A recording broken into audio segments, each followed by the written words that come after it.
The country club's terrace overlooked the 18th hole, where my father's golf buddies were wrapping up their Saturday morning round. I'd been invited to this family brunch with the explicit understanding that I was there to meet potential connections, people who might help advance my stalled career, as my mother delicately put it. "So this is the youngest one," Richard Hartwell said, extending his hand. He was a senior partner at one of DC's most prestigious law firms.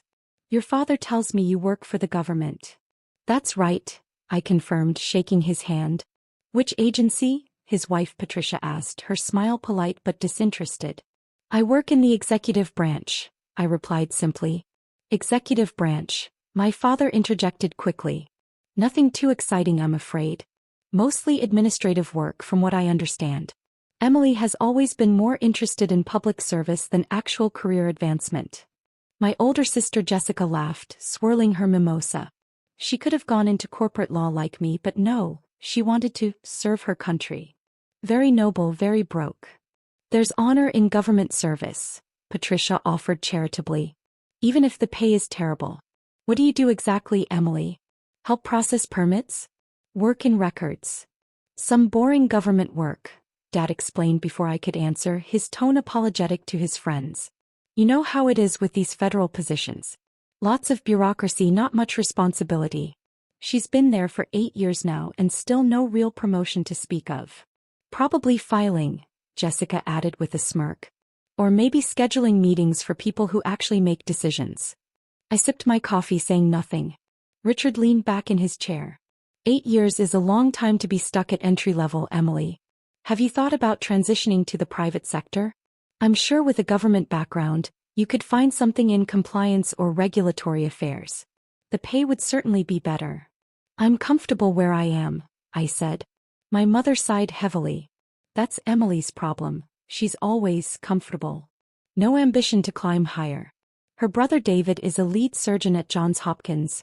Jessica here just made junior partner at her firm, and Emily, well, she's content with her government job."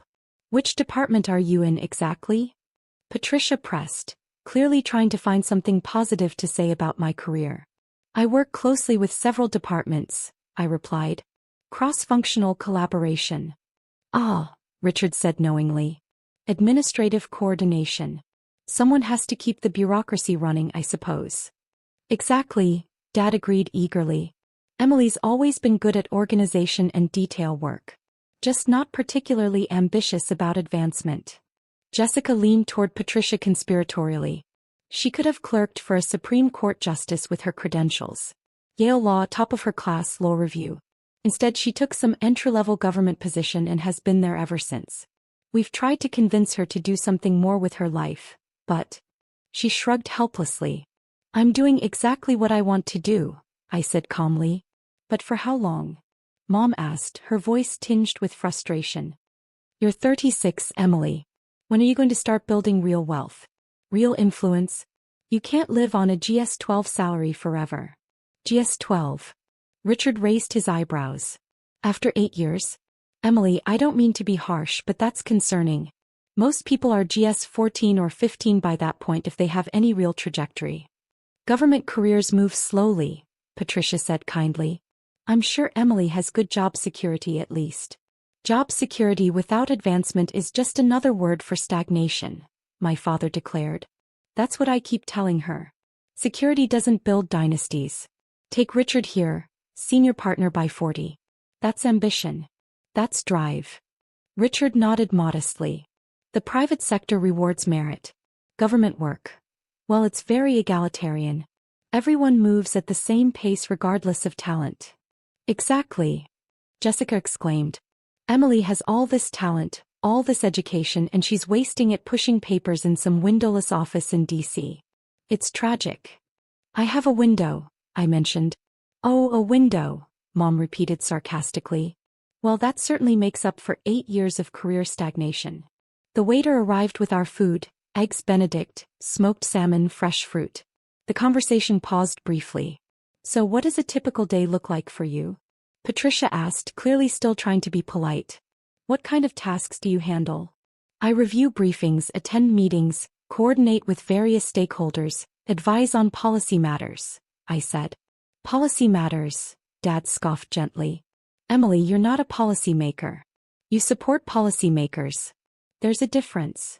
She probably means she delivers policy briefings to her superiors, Richard suggested. That's good experience actually. Shows attention to detail. If you ever want to interview at my firm, Emily, I'd be happy to put in a word. We're always looking for people with government experience to help us navigate regulations. That's very generous, I said. But I'm happy where I am. Jessica shook her head in disbelief. You keep saying that. Happy. But Emily, you could be making $300,000 a year in private practice. Instead you're making what, 70? 80? Something in that range, I said vaguely. See? That's the problem, Mom interjected. You're not even sure what you make. You're not thinking about money at all. Meanwhile, your sister is buying investment properties, your brother just bought a vacation home in the Hamptons, and you're living in that tiny apartment in Arlington. It's a nice apartment, I defended mildly. It's 700 square feet, Jessica countered. Emily, I'm saying this because I care. You're wasting your potential. You were brilliant in law school. Everyone expected great things from you. And now you're just maintaining. Not growing, not advancing, just existing in some mid-level government position that nobody's even heard of. Richard's phone buzzed. He glanced at it and his expression brightened. Speaking of government positions, I just got confirmation. We're meeting with the Deputy Secretary of State next week about the trade agreement negotiations. Finally got through the bureaucratic red tape. Impressive, Dad said admiringly. That's the level Emily should be aspiring to reach. Deputy Secretary, cabinet-level positions. Real power. Those positions are political appointments, Patricia noted. You need connections for that level. No offense, Emily, but I doubt you've built that kind of network doing administrative work. You never know, I said. Jessica laughed.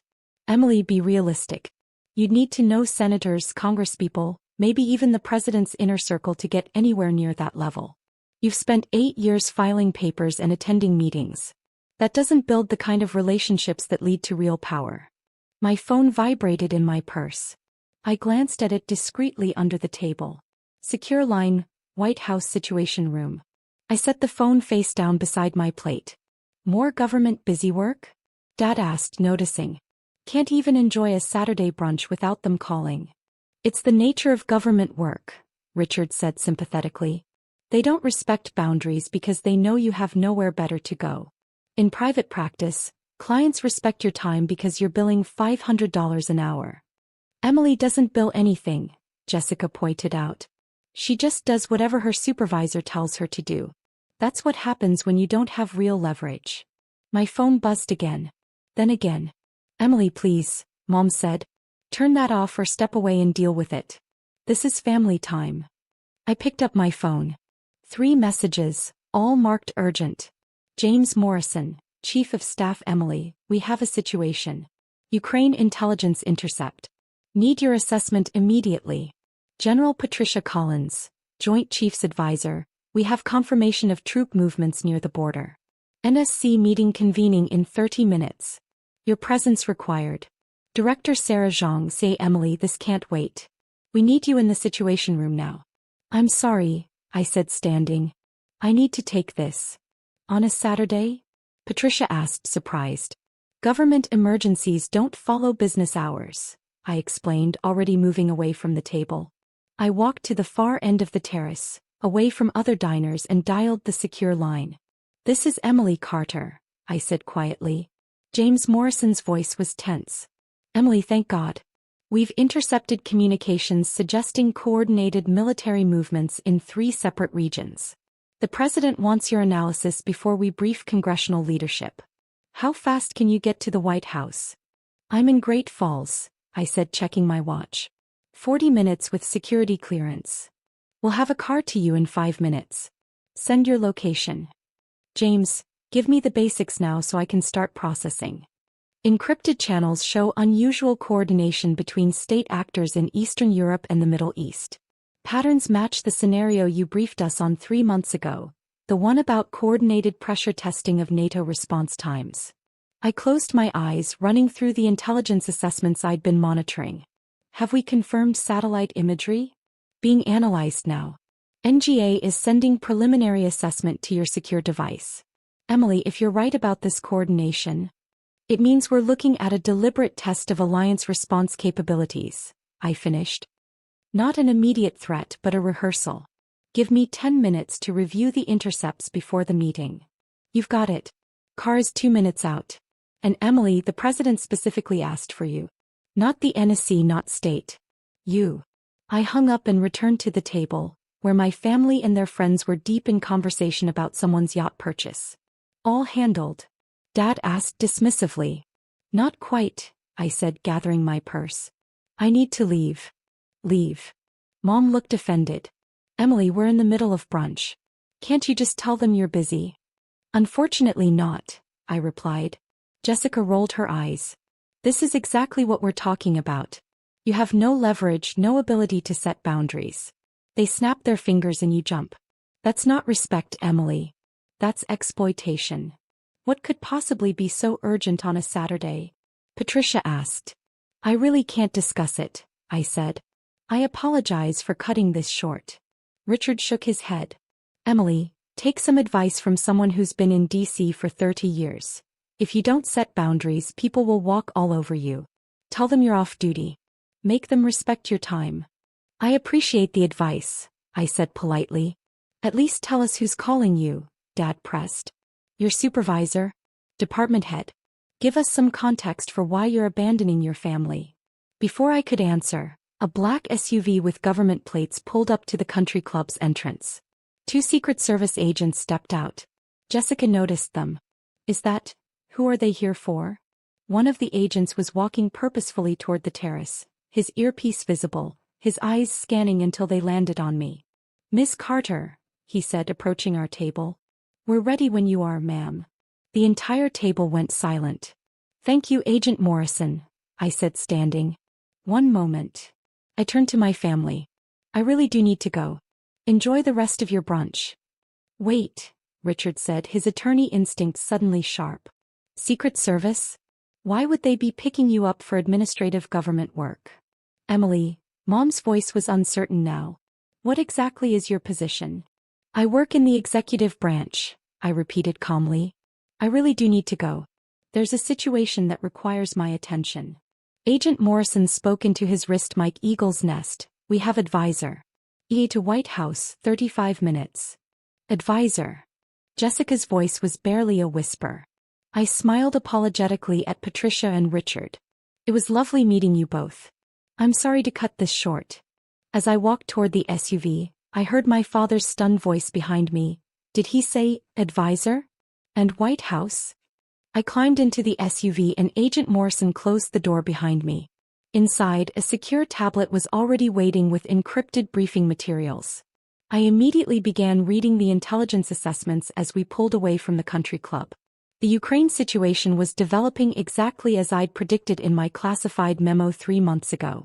7 different intelligence sources confirmed coordination between actors who had no obvious reason to communicate. It was a test. A probe to see how quickly NATO could mobilize information and response. My secure phone rang. The screen showed, POTUS, direct line. Mr. President, I answered. Emily, James says you're 40 minutes out. I need your read on this before I brief the speaker. Is this what you warned us about? Sir. This matches the coordination pattern I identified in the spring. They're testing our response time and information sharing protocols. It's not an imminent attack. It's reconnaissance for future planning. So we're not looking at military response? No, sir. We're looking at diplomatic signaling combined with enhanced monitoring. I recommend we demonstrate that we detected the coordination faster than they expected. Show them we're watching and we're sharing intelligence seamlessly across alliance partners. That's what I thought you'd say. See you in 30 minutes. The line clicked off. Meanwhile, back at the country club, I would later learn that my phone, the one I'd left on the table in my haste, had started buzzing with notifications. My sister Jessica, shocked and confused, had watched as the screen lit up with messages. Secretary of State. Emily, confirming you'll brief us after POTUS meeting? National Security Advisor. Your assessment was correct. They're testing us. Director of National Intelligence. Need your analysis for congressional briefing. Oh my God, Jessica had whispered, reading the notifications. Mom, look at her phone. My mother had picked it up with trembling hands, seeing message after message from cabinet members, military leaders, intelligence directors. This isn't possible, Dad had said. Those can't be real. Richard, the attorney, had been more practical. Those are official government numbers. I recognize several of them from cases I've worked on. Those are real.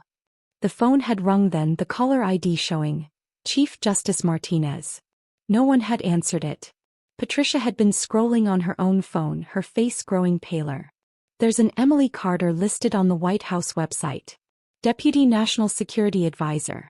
Confirmed by Senate 8 years ago. Former Yale Law, former clerk for Justice Roberts, former DOJ National Security Division. She'd looked up. There's a photo. It's her. The silence at that table had been absolute. Deputy National Security Advisor, Richard had repeated slowly. That's not filing papers. That's one of the most powerful positions in the entire federal government. Jessica had been reading the same information, her hands shaking. It says she advises the president directly on all national security matters. She has higher clearance than most cabinet members. She coordinates intelligence across all agencies. Her voice had broken. She's one of the most influential people in Washington. But she said she does administrative work. Mom had protested weakly.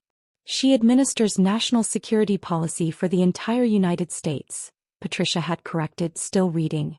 Says here she was instrumental in the Middle East peace framework 2 years ago. And the cybersecurity treaty with NATO allies. And the trade negotiations with Southeast Asia. Her work is classified, but the results have reshaped U.S. foreign policy. Dad had picked up his phone with shaking hands and Googled my name. The results had painted a picture none of them had bothered to see before. Washington Post, the most powerful person you've never heard of, inside Emily Carter's influence on U.S. security policy, he'd read aloud. Foreign Affairs Journal. Deputy Advisor Carter's strategic vision redefines modern diplomacy. The Economist, how one woman changed the way America thinks about global security. We called her a file clerk, Jessica had whispered. We told her to interview at law firms for compliance positions. Richard had been reading his own phone, his expression mortified. She doesn't need to interview anywhere. According to this, she's been offered positions at every major think tank, law firm, and consulting group in Washington. Harvard offered her a full professorship. The Council on Foreign Relations wanted her as president. She turned them all down to stay in government service. Her salary, Mom had said faintly. We said she makes 70 or 80,000. Deputy National Security Advisors make the executive level 2 salary, Richard had informed them. That's $203,700 annually. Plus she likely has outside income from publishing and speaking engagements. She's probably making close to $300,000 a year, not counting the value of her security clearance and access. And we patronized her, Jessica had said, tears starting to form. For 8 years, we've treated her like she was failing at life. Patricia had found a video clip from a foreign policy conference. Look at this. She's on a panel with former secretaries of state, ambassadors, and policy experts. They're all deferring to her analysis. The moderator calls her the most brilliant strategic mind of her generation. My father had watched the video, seeing me articulate complex geopolitical strategy with the kind of authority that made experienced diplomats nod in agreement. His face had crumbled. She tried to tell us, he'd said hoarsely. She said she worked in the executive branch, coordinating policy, advising on strategic matters. We didn't listen. We didn't ask. We assumed. The phone on the table had buzzed again. Another message, this one visible on the lock screen. James Morrison, Chief of Staff. Emily, President wants your Ukraine brief to include historical context. He trusts your judgment over anyone else's. The President trusts her judgment over anyone else's. Mom had read aloud, her voice breaking. The President of the United States. Back in the SUV, I was finishing my analysis of the intelligence reports when we pulled up to the White House. I was escorted directly to the Situation Room, where the National Security Council was already assembling. Emily, General Collins greeted me with relief. Thank God. We need your assessment before POTUS arrives. I moved to the head of the table, where analysts had displayed satellite imagery, communications intercepts, and troop movement data across multiple screens. This is a coordinated probe, I began, pointing to the timeline.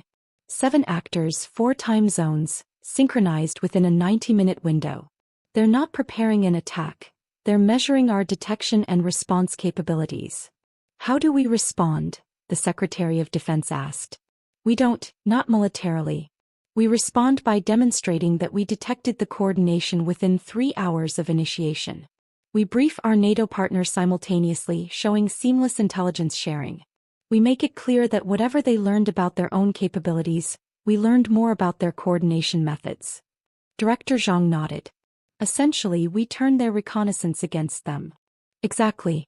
They wanted to learn about us. Instead, they've revealed their own coordination infrastructure. The president entered and everyone stood. He waved us down and looked directly at me. Emily, give it to me straight. Are we on the brink here? No, sir. We're being evaluated. I recommend we show them that we not only passed their test but that we've learned from it. I've prepared a diplomatic response that signals strength without escalation. Let's hear it. I spent the next 30 minutes briefing the President and the National Security Council on the strategic implications and my recommended response. By the end, everyone in the room was nodding. This is why I wanted Emily on this, the President said to the room. Nobody sees these patterns faster or more clearly. Make it happen exactly as she's outlined. The meeting concluded, and as I was gathering my materials, James Morrison approached me. Emily, the President wants you to brief congressional leadership this afternoon. Both Senate and House Intelligence Committees. Of course, I agreed. Also, we're getting press inquiries about the situation. How much can we disclose about your involvement? Nothing specific, I said immediately. Keep my name out of it. Credit the intelligence community as a whole. You always say that, James noted. You know you could be the most famous policy expert in America if you wanted to be. I don't want to be, I replied. I want to do the work effectively. Fame would complicate that. My phone rang. It was my mother. I stepped into a secure corridor and answered. Mom. Emily.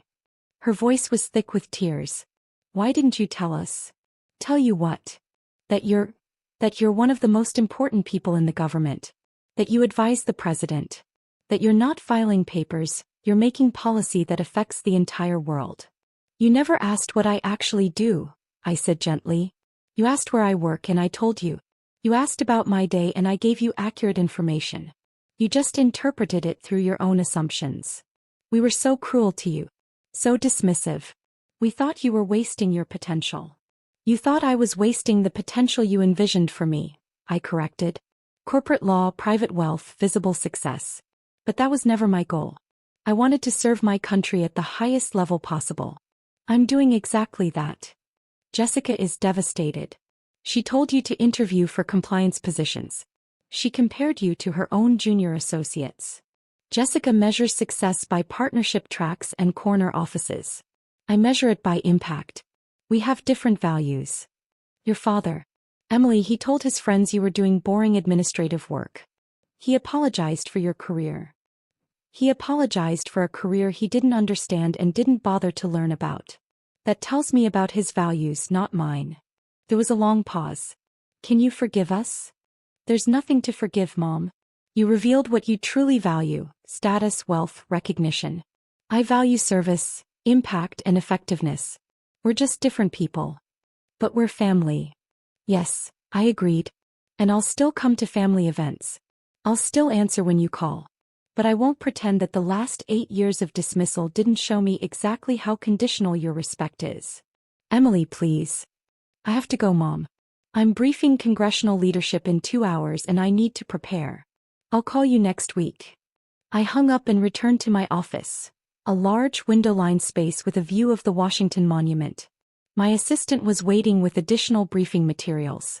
Ms. Carter, the Senate Intelligence Committee Chair, wants to discuss your analysis before the formal briefing.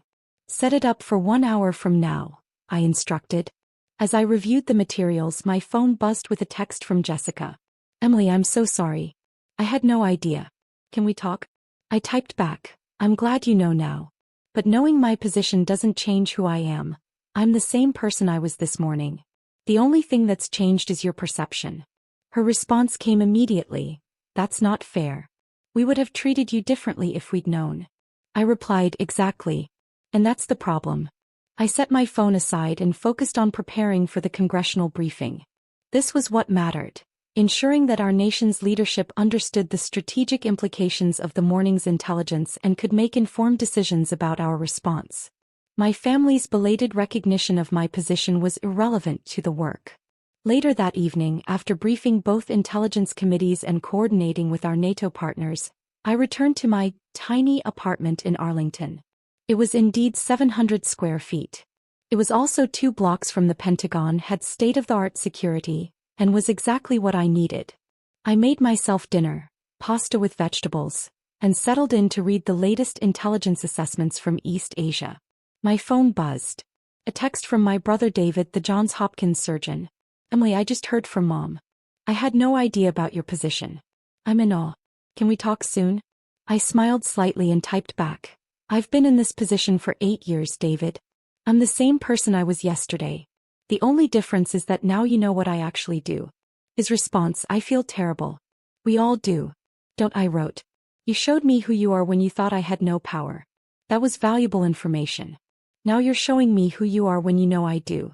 That's valuable too. I set the phone down and returned to my briefing materials. The next morning, I received an email from Richard Hartwell, my father's golf buddy. Ms. Carter, I wanted to apologize for my comments yesterday. I had no idea I was offering career advice to someone who's achieved more in government service than I ever will in private practice. If there's ever anything I can do to support your important work, please don't hesitate to reach out. Richard. I replied, Richard, thank you for the kind words. No apology necessary. Your advice was sound for someone pursuing private practice. I simply chose a different path. Regards, Emily. By Monday morning, the Ukraine situation had been resolved exactly as I'd recommended. Our diplomatic signaling had worked perfectly, we'd demonstrated awareness and coordination without escalation, and the probing actors had backed down. The president called me personally to thank me. Emily, impeccable analysis as always. You called this one perfectly. Thank you, Mr. President. Just doing my job. One of these days you're going to let me put you forward for National Security Advisor. You're already doing the job. I'm comfortable where I am, sir.